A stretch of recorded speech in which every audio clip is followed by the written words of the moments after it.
नमस्कार साथियों, आज अपन अध्ययन करेंगे अंतर्राष्ट्रीय संबंध वाला जो पेपर है आपके राजनीति विज्ञान का बीए पार्ट तृतीय का सेकंड जो पेपर है अंतर्राष्ट्रीय संबंध, उसमें आज का टॉपिक रहेगा अपना संयुक्त राज्य अमेरिका एवं तृतीय विश्व, यानी कि संयुक्त राज्य अमेरिका की तृतीय विश्व के देशों के प्रति क्या नीति रही है उसके बारे में अपन अध्ययन करेंगे। तो ये जो टॉपिक है आपके सिलेबस में दिया हुआ है, तो इसमें से आपको बड़ा निबंधात्मक सवाल भी पूछा जा सकता है और छोटा सवाल भी इसमें से पूछा जा सकता है।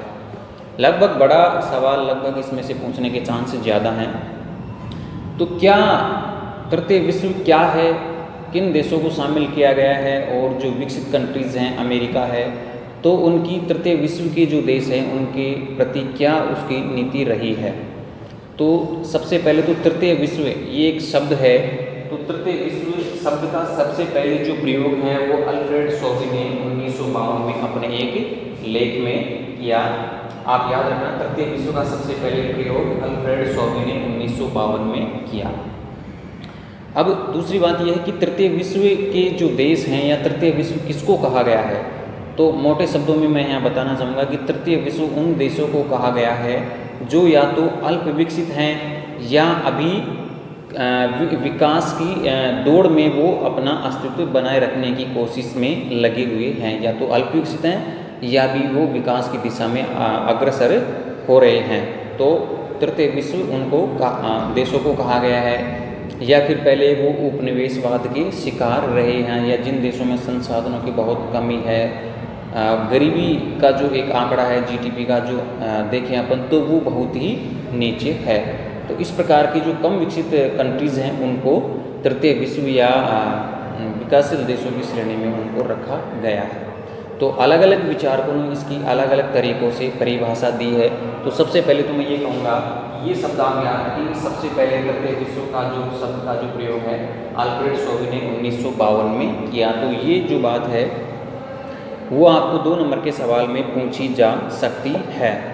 तो मैं यहाँ बताना चाहूँगा कि थर्ड वर्ल्ड यानी कि तीसरा दुनिया वर्तमान अंतर्राष्ट्रीय शब्दावली का एक बहुप्रचलित मुहावरा है। इसका प्रयोग सबसे पहले फ्रांसीसी लेखक अल्फ्रेड सोबी ने एक लेख 1952 में किया था। अब अल्फ्रेड सोबी तीसरी दुनिया के राष्ट्रों को क्या संज्ञा देता है, क्या कहता है, तो सोबी के अनुसार तीसरी दुनिया उन अज्ञात और शोषित देशों का समूह है जिन्हें प्राय तिरस्कार की दृष्टि से देखा जाता था। यानी कि एक शोषक जो कंट्रीज़ हैं यानी उपनिवेशवाद के शिकार रहे हैं उन देशों को कहा गया है जो कुछ बनकर दिखाना चाहते हैं, यानी कि विकास की दिशा की ओर वो अग्रसर होना चाहते हैं। सोबी का संकेत उन अफ्रीकी एशियाई देशों की तरफ था जो सदियों तक उपनिवेशवाद और साम्राज्यवाद की जकड़ में थे। यानी कि मूलतः जो अल्फ्रेड सोबी अफ्रीकी और एशियाई देशों की ओर संकेत करता है और उन देशों की ओर संकेत करता है जो कि उपनिवेशवाद के शिकार रहे हैं, उपनिवेशवाद और साम्राज्यवाद की जकड़ में जकड़े हुए थे, जो अब अपनी गरीबी और पिछड़ेपन से उबर कर आधुनिकता एवं संपन्नता की ओर बढ़ना चाहते थे या चाहते हैं। यानी कि अब उस चीज़ को पीछे छोड़कर वो विकास की ओर अग्रसर हो रहे हैं। 1955 में बांडुंग में हुए अफ्रीकी एशियाई सम्मेलन के बाद इस विश्लेषण का प्रयोग यदाकदा होने लगा, खासकर चीन और चीन से प्रभावित कुछ अफ्रीकी एशियाई देशों में। यानी कि 1955 में बांडुंग सम्मेलन हुआ है, उसके बाद इस चीज़ का प्रयोग ज़्यादा बढ़ गया है। तो ये चीज़ भी आप ध्यान रखें कि बांडुंग सम्मेलन कब हुआ है, 1955 में। तीसरी दुनिया शब्दांश से आज जो अर्थ निकाला जाता है वह 1950 के अर्थ से एकदम भिन्न है। यानी कि 1950 के लगभग की बात करें उस समय इसका अर्थ अलग है, और आज के परिचय में अपन बात करें तो इसका अर्थ जो है वो अलग है। जब शीत युद्ध अपनी चरम सीमा पर था, तीसरे विश्व का अर्थ उन तटस्थ या असंलग्न राष्ट्रों के झुंड से लिया जाता था। यानी कि शीत युद्ध के हैं तो जो तीसरे विश्व की जो बात है तीसरी दुनिया, तो उस समय की बात करें तो उन देशों का अलग अर्थ के रूप में उनको परिभाषित किया जाता था। यानी कि वो असंलग्न या तटस्थ असंलग्न राष्ट्रों के झुंड से लिया जाता था, जो न तो पश्चिमी शक्तियों से प्रतिबद्ध थे और न साम्यवादी गुट से प्रतिबद्ध थे। यानी कि शीत युद्ध के समय की जब अपन बात करते तो पूरा विश्व है जो दो गुटों में विभाजित था, और जो तीसरी दुनिया जो शब्दांश लिखा है उस समय उनका अर्थ ये था कि गुट निरपेक्ष राष्ट्र, यानी वो किसी भी धड़े के पक्ष में नहीं थे, ना तो अमेरिका के और ना यूएसएसआर के। तो तीसरी दुनिया उन राष्ट्रों को कहा गया था उस समय की परिस्थितियों में। आज तथाकथित इन तीसरी दुनिया के राष्ट्रों में कोई वैचारिक एकजुटता नहीं है जिससे किसी सामूहिक अवधारणा से उन्हें संबोधित किया जा सके, लेकिन वर्तमान समय में किसी प्रकार की उनमें एकजुटता अब नहीं है। आज ये देश गरीबी और पिछड़ेपन के पर्यायवाची प्रतीत होते हैं। अतः आज तीसरी दुनिया शब्द का जो प्रयोग है विकासशील राष्ट्रों या अल्प विकसित राष्ट्रों के लिए प्रयुक्त किया जाता है। यानी कि आज के समय की बात समय है आज बदल गया है। अब ये राष्ट्र जो अब विकास की ओर अग्रसर होने लगे हैं, और विकासशील देशों के संदर्भ में जो है तीसरी दुनिया या तीसरी विश्व का अर्थ लिया जाता है। ठीक है, तो तीसरे विश्व की अवधारणा क्या है? तो अलग अलग विचारकों ने इसकी अलग अलग परिभाषाएं दी है। तीसरी दुनिया को प्राय विकास के परिप्रेक्ष्य में परिभाषित किया जाता है। इरविंग हीरोविज ने इसी परिप्रेक्ष्य में एक पुस्तक लिखी जिसका शीर्षक था तीन दुनियाएं, यानी कि इरविन हीरोविज।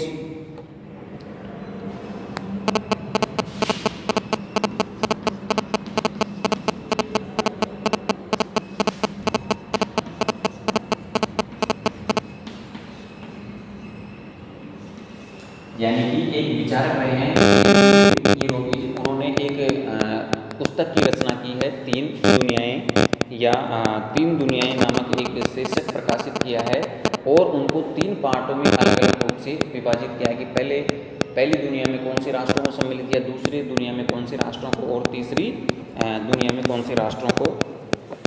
तो इरविंग हीरोविज ने इसी परिप्रेक्ष्य में एक पुस्तक लिखी जिसका शीर्षक था विकास की तीन दुनियाएं। वे विकास की पहली दुनिया में पश्चिमी यूरोप तथा अमेरिका को लेते हैं।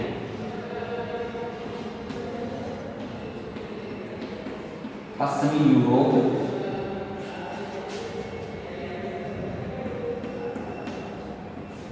व अमेरिका, यानी कि तीन दुनियाएं, इनकी पुस्तक का नाम है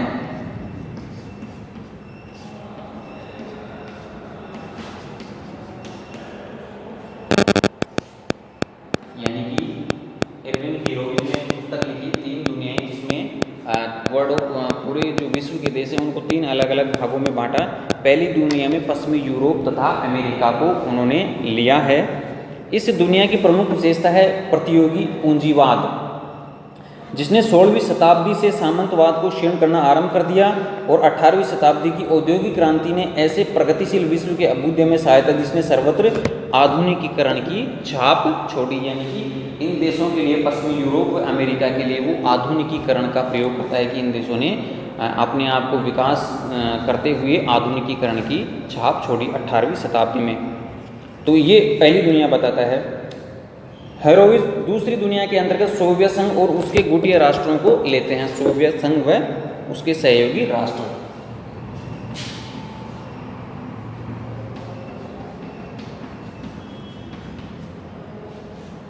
सोवियत संघ व गुटीय राष्ट्र,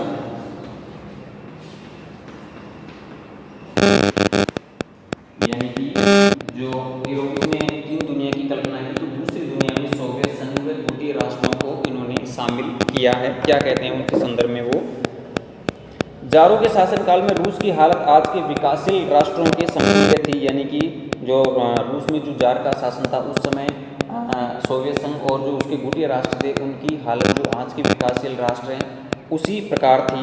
1917 की बोल्शेविक क्रांति ने रूस को पूंजीवादी विकास से विलग कर दिया और उसे नियोजित केंद्रीभूत विकास के ढांचे में डाल दिया। यानी कि 1917 की जो बोल्शेविक क्रांति हुई है उसके बाद पश्चिमी यूरोप के राष्ट्रों में विकास का मार्ग उत्पन्न हुआ है, विकास का मार्ग खुला है। द्वितीय विश्व के बाद पूर्वी यूरोप के राष्ट्रों ने सोवियत संघ के राजनीतिक आर्थिक मॉडल को अपना लिया तथा चीन ने भी थोड़े बहुत परिवर्तित इस मॉडल को वरीयता दी, यानी कि द्वितीय जो वर्ल्ड वार हुआ है, द्वितीय विश्व युद्ध हुआ, उसके बाद यूरोप के राष्ट्रों ने सोवियत संघ के राजनीतिक आर्थिक मॉडल को अपना लिया और चीन ने भी थोड़ा बहुत परिवर्तन इसी मॉडल के अनुसार किया, यानी कि उनका जो मॉडल है विकास का उन्होंने चेंज किया और विकास की धारा की ओर वो अग्रसर हुए।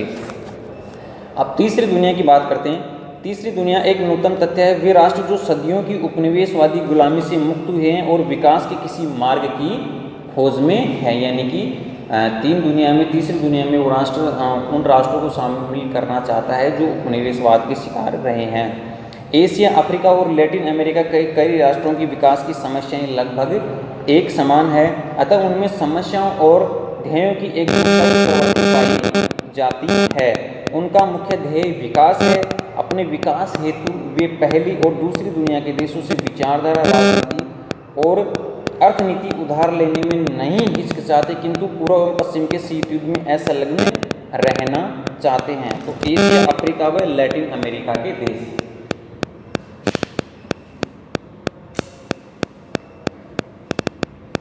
एशिया, अफ्रीका व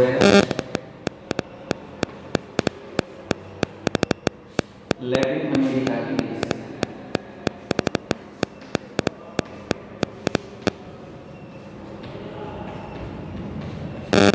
यानी कि केविन केरोविच ने तीन दुनिया नामक एक पुस्तक का प्रकाशन किया है। तो तीन भागों में बांटा, पश्चिमी यूरोप और अमेरिका, सोवियत संघ व द्वितीय राष्ट्र, एशिया, अफ्रीका व लैटिन अमेरिका के देश। उन्होंने अलग अलग भागों में तीन भागों में इसको डिवाइड किया है। अब सर्वाधिक स्वीकृत धारणा के अनुसार तीसरी दुनिया में वे देश आते हैं जो न तो आर्थिक दृष्टि से विकसित पूंजीवादी व्यवस्था वाले देशों में शामिल हैं और न पूर्णतः नियोजनवादी समाजवादी देशों की श्रेणी में आते हैं। थर्ड वर्ल्ड क्वार्टरली ने इसी संकल्पना को पेश किया। लगभग 135 अफ्रीकी, एशियाई, दक्षिणी अमेरिकी देश अपने को सामाजिक रूप से तीसरी दुनिया कहते हैं, यानी कि एशिया, अफ्रीका और लैटिन अमेरिका के लगभग 135 देश अपने आप को तीसरी दुनिया यानी कि विकासशील देशों की श्रेणी में आते हैं या अल्प विकसित देशों की श्रेणी में आते हैं। वे अपने को विकसित पूंजीवादी और केंद्रित नियोजित समाजवादी देशों से अलग रहकर अपनी पहचान स्थापित करते हैं या पहचान स्थापित करना चाहते हैं। तो लगभग ये बात स्पष्ट हो गई होगी कि तृतीय विश्व के देश किसे कहा गया है। तो ये आपसे 2 नंबर के सवाल में भी पूछा जा सकता है और 5 नंबर के सवाल में भी पूछा जा सकता है। अब दूसरी बात अपन पढ़ते हैं कि जो तृतीय विश्व के देश हैं या अल्प विकसित राष्ट्र हैं, उन देशों की कौन सी विशेषताएं हैं, उन देशों की क्या क्या विशेषताएं हैं, तो वो अपन यहाँ देखते हैं। ये बात आप ध्यान रखना कि तृतीय विश्व का सबसे पहले शब्द का जो प्रयोग है वो अल्फ्रेड शोबी